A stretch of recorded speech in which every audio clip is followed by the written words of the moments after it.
Magandang gabi, Pilipinas. Sa nakalipas na linggo ay nagpahayag ang Department of Budget and Management sa pagre-review ng buong proseso sa paglalabas ng Priority Development Assistance Fund o ang tinatawag na pork barrel. Ito ay kaugnay pa rin sa mga isyong lumalabas na pag-aabuso sa paggamit ng PDAF. Kung pagbabatayan ng teorya, maganda ang hangarin ng PDAF dahil layo nitong matulungan ang mga mahihirap nating mga kababayan. Kaya naman sa muling pagbubukas ng usapin ng pagbasura nito ay hati ang opinyon ng ating mga mambabatas. Ako po, si Cathy San Gabriel. Kabilang naman sa pag-aaralan ng DBM ay kung napupunta nga talaga sa tamang programa ang inilalabas na PDAF. Kaya ang katanungan ngayon ng ating mga kababayan, ang mga proyektong nasimulan at mga programang umaasa sa pondong nakalaan mula dito. Magandang gabi, ako po si Kirby Cristobal. At ako naman po si Attorney Mark Castrodes. Samahan po ninyo kami sa isa't kalahating oras na paghimay sa isyong ito. Dito lamang sa PDAF, a PTV Special Forum.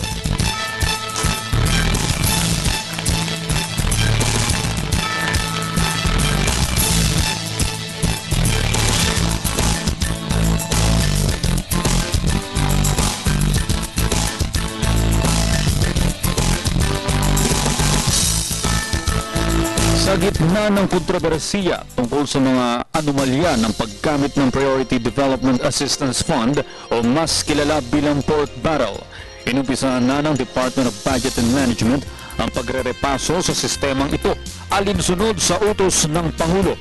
Tututukan at pag-aaralan ng DBM ang paraan ng pagpili ng proyektong pinaglalaanan nito ng mga mambabatas, maging ang sistema ng release of funds. Sinabi naman ni Secretary Florencio Abad na sa huli ay nasa kamay pa rin ng mga senador ang pagpapasya sa tuluyang pag-abolish ng pork barrel system.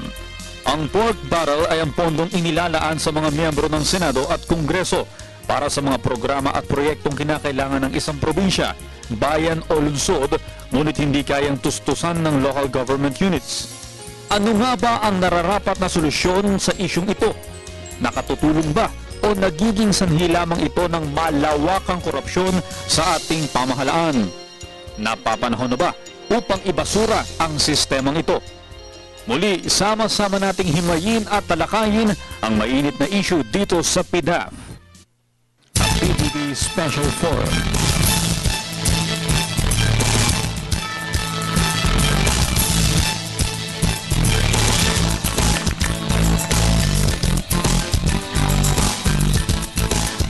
Magandang gabi, Pilipinas. Tatalakayin po natin muli ngayong gabi ang Priority Development Assistance Fund o mas kilala po natin sa tawag na pork barrel.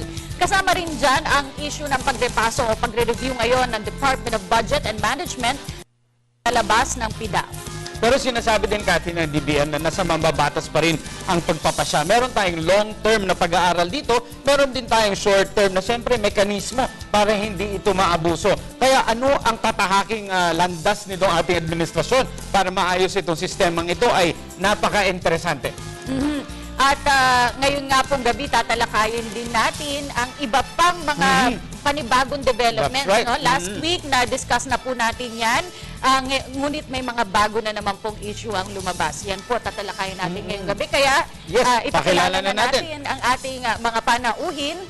Simulan natin, Representative, ito kilalang-kilala po ninyo mga kababayan dahil naging visible po siya during the impeachment trial of CJ Corona.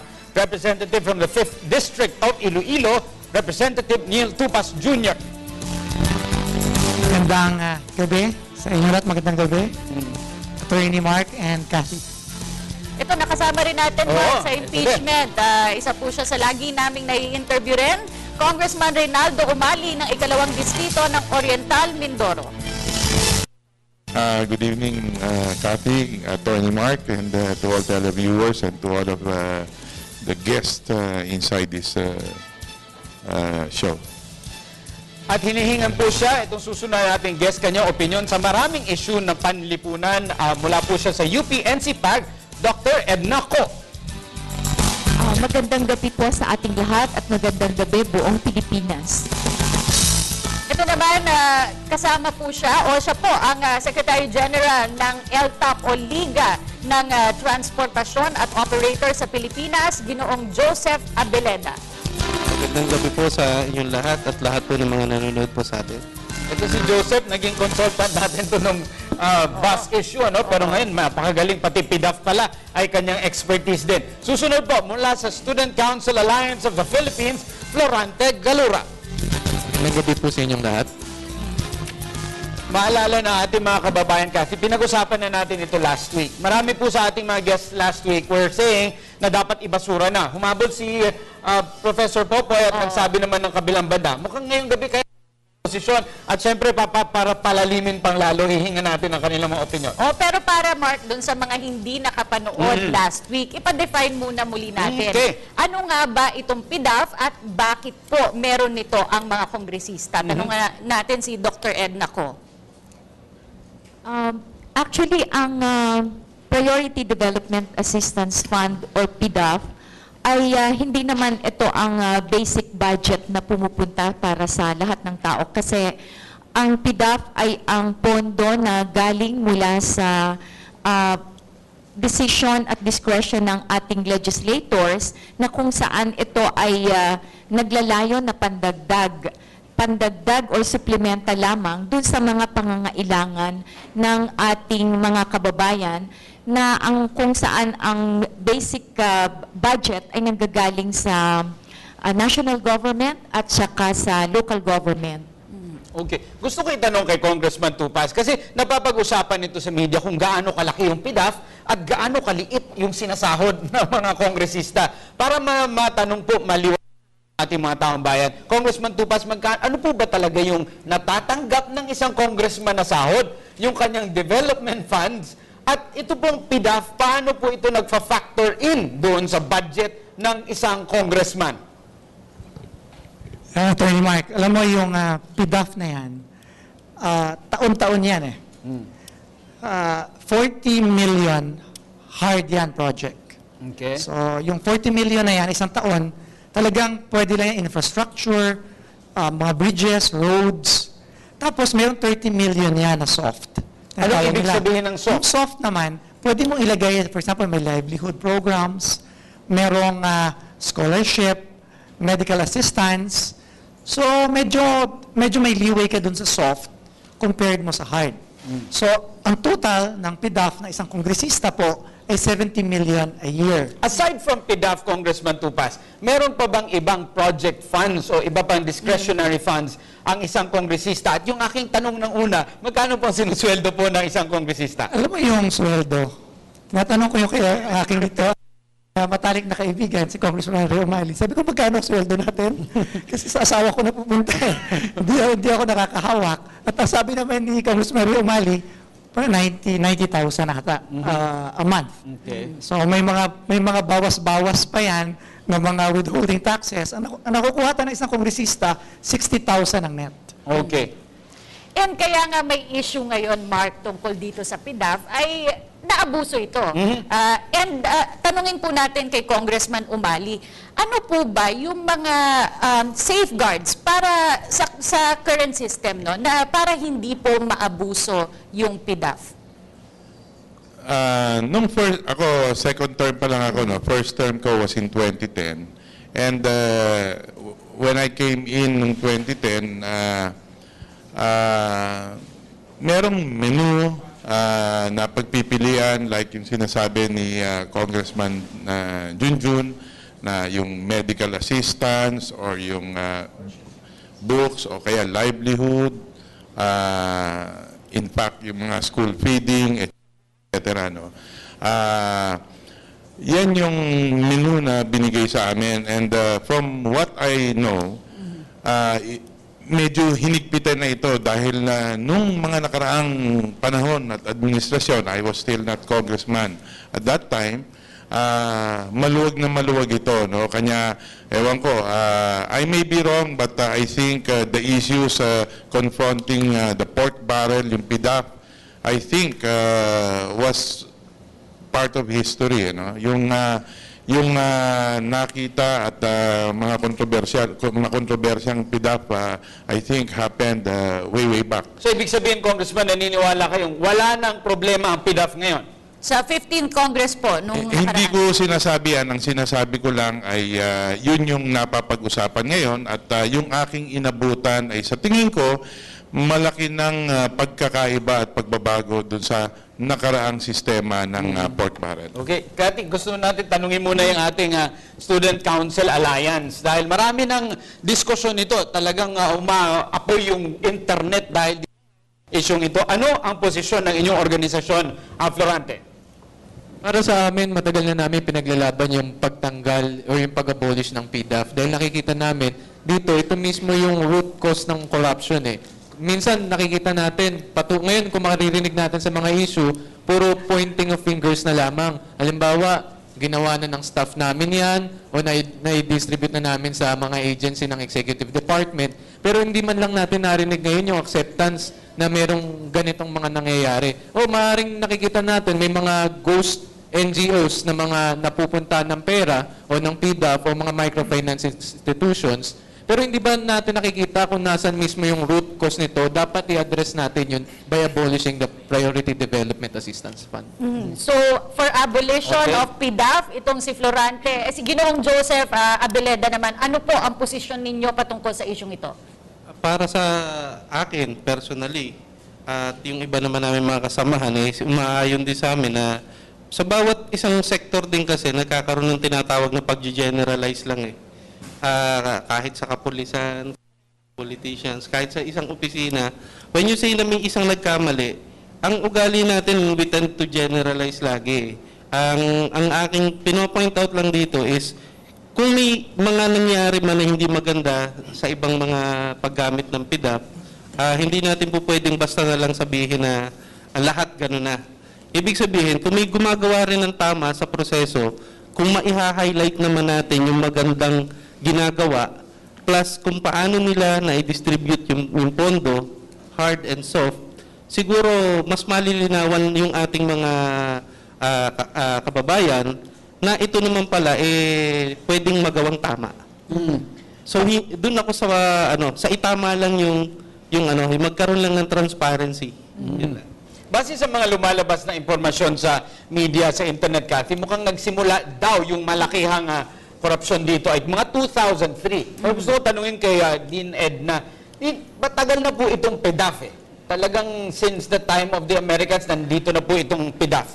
Sa tingin niyo po ba, matagal nang nangyayari ito at bakit po naabuso yung ating sistema ng maling paggamit ng PDAF?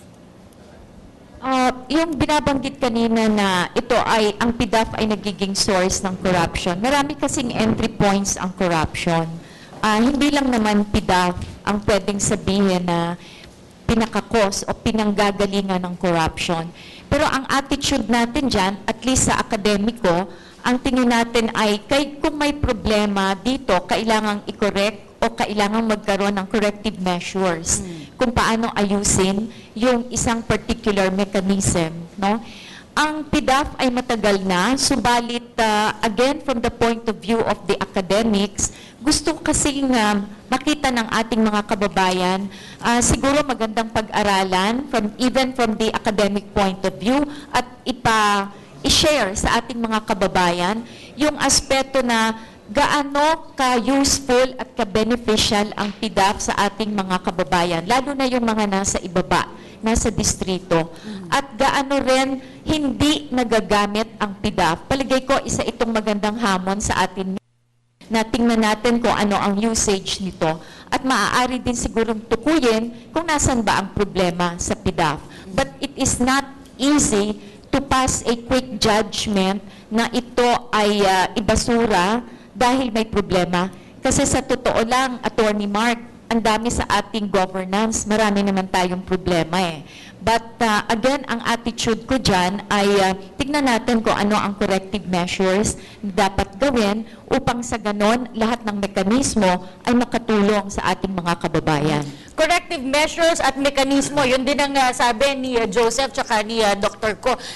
Congressman Tupas, ano po ba yung mga measures po para na-assure na transparent itong paggamit ng PDAF currently sa ating sistema sa Kongreso?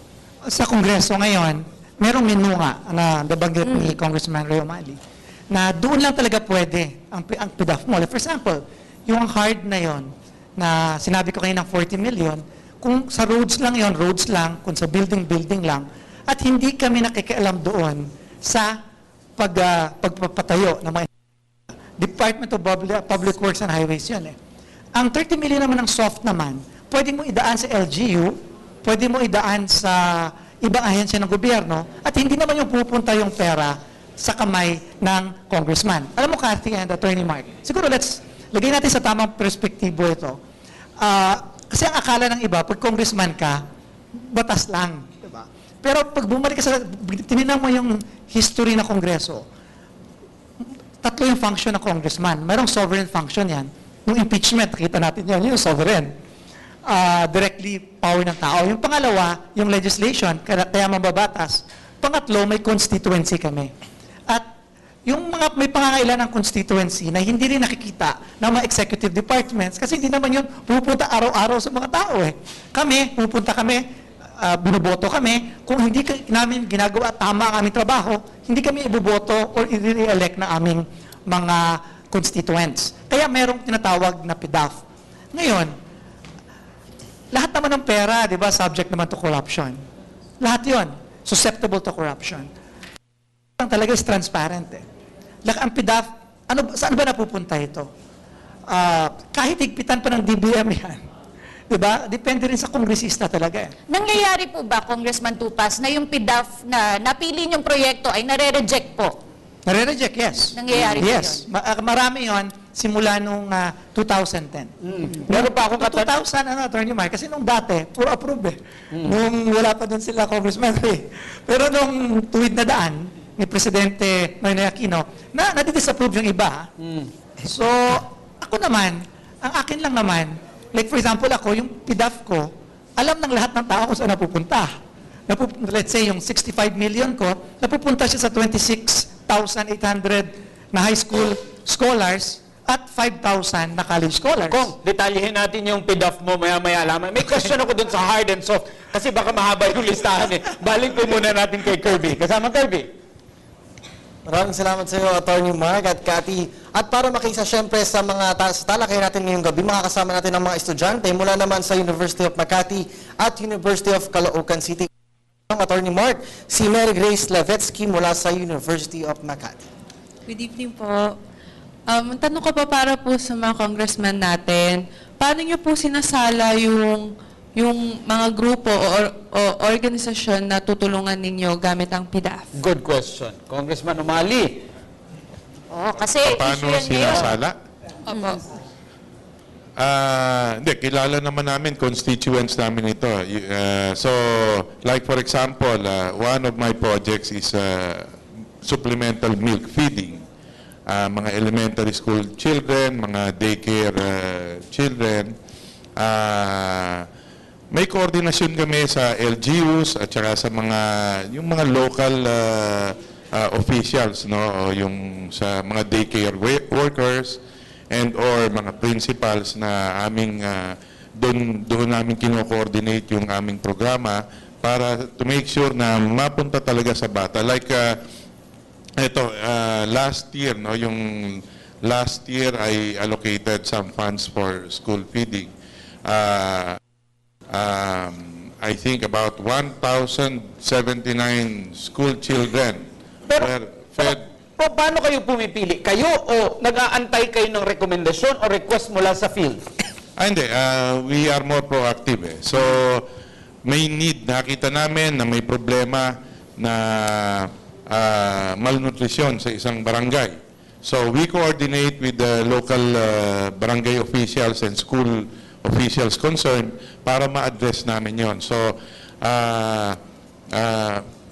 either pag dinownload namin, for example, gaya nito sa local government unit, we inform them that there is a fund that we allocated for that particular purpose na school feeding for school children and or yung mga daycare children. No? So, maraming koordinasyon na ginagawa ito with the local community and with yung local officials concerned.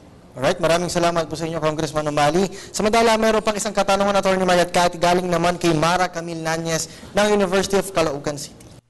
Evening po. Parang follow-up question lang po for the congressman. Yung yung allocation po ng budget, for you po, ano po ba dapat yung mas binibigyang pansin nyo sa education po ba or sa mga infrastructure? Well, merong constitutional provision tayo na yung highest budgetary allocation should be education. So, ginagawa naman yan ng ating pamahalaan na talagang education yan. Pero yung infrastruktura, hindi rin natin pwede ma-neglect. Kasi nga, ito yung tumutulong sa economy natin eh. Pero pag tinignan mo yung budget throughout the years, ay talagang edukasyon. Pero kahit bigyan pa ng pinakamalaking budget ng gobyerno yan, every year, kulang pa rin eh.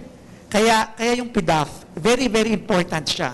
Kasi siyang pupuno dun sa kulang na hindi kayang ibigay dun sa regular budget talaga. Gusto kong balikan itong naging tanong ng isa sa ating mga estudyante. Congressman Umali, was there ever a time na nagbigay po kayo ng proyekto sa isang foundation, and how do you check kung lehitimong foundation? Normally naman, we do it through people's organization. For example, nagbigay tayo ng assistance to for example, itong daycare and or yung school children. No? Siyempre, yung nag-create ng mga, from the local community ng isang asosasyon na gagampan ng role na yan. Ano? So, for example, nagtayo ng grupo of dairy producers. No? Yung dairy producers na yun, they will produce milk, and then yung production nila, siyempre, babayaran sila doon. Yung production nila naman, yun naman ay ipapainom sa mga bata. No? So, ang gumagampan niyan ay people's organization. For example, meron kaming problema noon na nalulugi yung mga calamansi growers namin sa kanilang pag-harvest ng calamansi because during lean months o yung mababa ang presyo, maraming production, lugi sila eh. So what we did was organize the calamansi growers to produce, and then we support them by way of PDAF for the processing, and then yung processed goods nila, yun naman ang binibenta naman sa There's a market. good exercise of prerogative and there's a bad exercise of prerogative. Din Edna, dahil nga nabanggit ni Congressman Tupas na meron kang constituency, hindi kaya masyado siyang tempting na magamit yung PDAF para bigyan yung mga sumuporta sa congressman at hindi mabigyan yung mga hindi sumuporta sa congressman para magtuloy yung kanyang panunungkulan. Din Edna. Actually, nasa paninimbang ng isang kongresista, no? Yung makita kung sino yung worthy na bigyan ng suporta ng kanyang PDAF. But assuming na merong mga ilang kababayan or constituents niya na nangangailangan, siguro ito yung dito papasok yung ano ang basa ng isang kongresista kung ano ang priority needs ng kanyang o ng kanyang mga constituents, no? I think merong iba na mabibigyan ng suporta na sumuporta sa kanya nung nakaraang eleksyon. Meron din namang iba na hindi necessarily nagsuporta sa kanya. Pero bahagi ito ng tinatawag na fair and balanced na constituency building at saka constituency work ng isang kongresista. Okay, gustong sagutin niya ni Congressman Tupas. Malalaman po natin ang kanyang opinion ukol sa issue. Tungkol yun sa patronage politics. Yung patronage politics kasi, titingnan natin kung paano nga ba makakatulong o paano makakakorek itong PDAF sa kultura ng ating electorate. Magbabalik po ang PTV Special Forum.